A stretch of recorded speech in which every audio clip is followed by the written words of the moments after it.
आप देख रहे हैं उर्दू सीखो ऐसे।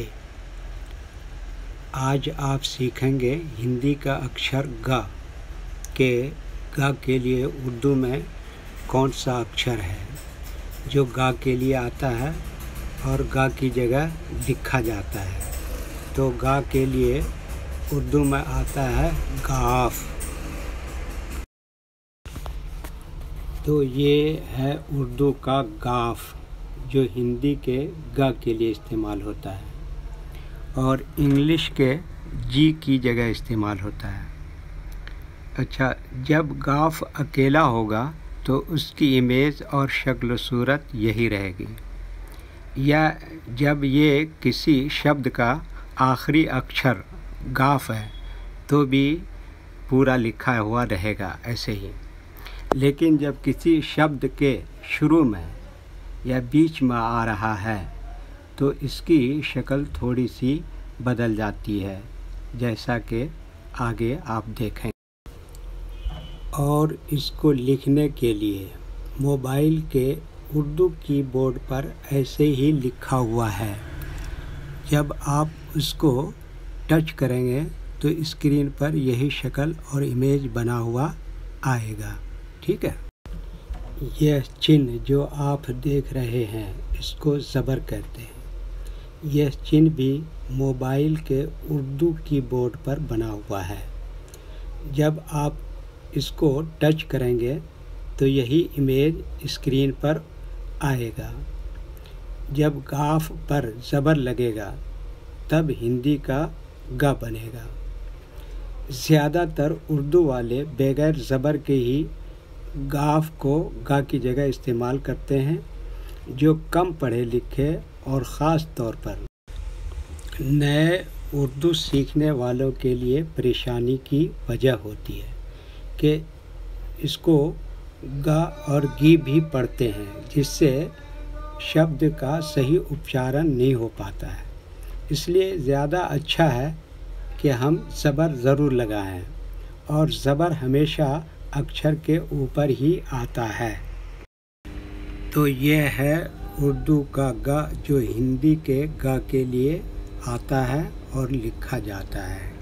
ठीक है, ओके।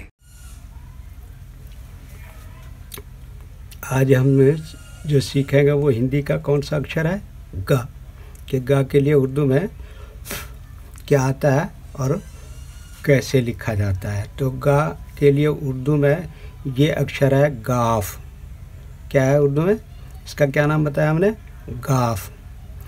अच्छा, इसके लिखने का तरीका यह है कि ये ऊपर वाली लाइन है और ये नीचे वाली लाइन है। तो ऊपर वाली लाइन पे हम कलम या पेंसिल रखेंगे और सीधे नीचे की तरफ को लाएंगे, और फिर ये ऐसे उल्टे हाथ की तरफ को ले जाएंगे और फिर जो हल्का सा ऊपर उठाएंगे और इस पर ऐसे तिरछा डंडा लगाएंगे, और एक नहीं बल्कि इस पर दो लगेगा।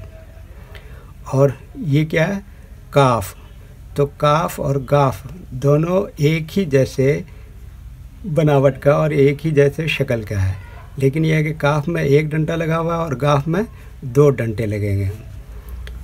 तो चलिए हम बना, ये कलम ऊपर वाली लाइन पे रखा, ये नीचे सीधे की तरफ लाया, उसके बाद ये देखिए उल्टे हाथ की तरफ ले जा रहे हैं, ये हल्का सा ऊपर उठा दिया, उसके बाद फिर ये एक डंडा लगाया और फिर ये दूसरा डंडा लगाया। तो ये क्या बन गया?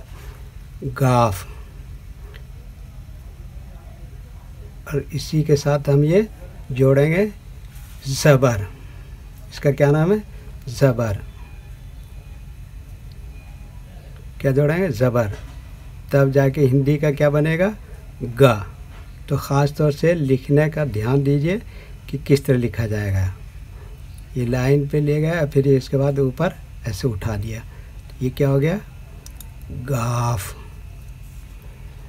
तो काफ और गाफ दोनों के लिखने का तरीका एक ही है, बस थोड़ा सा फ़र्क यही है कि गा का ऊपर है ना दो डंडा लगा हुआ, और ये काफ जो है ना हिंदी के का के लिए आता है, और ये गाफ किसके लिए आता है? हिंदी के गा के लिए आता है।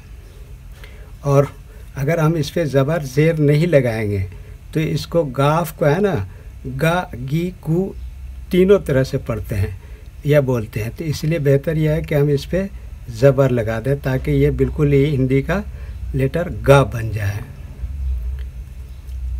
अच्छा, ये तो तरीका हुआ हमारा हाथ से लिखने का, और एक हमने इससे पहले कीबोर्ड के ज़रिए से लिखने का तरीका बता रखा है। तो इतना आज के लिए काफ़ी है। ख़ास तौर से लिखने पर ध्यान दें और लिखने का तरीका देखें कि किस तरह लिखा जाता है और कैसे लिखना चाहिए। अच्छा, जितना ज़्यादा लिखने पे प्रैक्टिस करेंगे उतने ज़्यादा ये अक्षर आपको याद भी रहेगा। अच्छा, जब अक्षर नहीं पहचानेंगे तो कीबोर्ड पे कैसे लिखेंगे? तो इसलिए बेहतर यह है कि हम ज़्यादा से ज़्यादा इसको लिखें और प्रैक्टिस करें। अच्छा, ठीक है, ओके।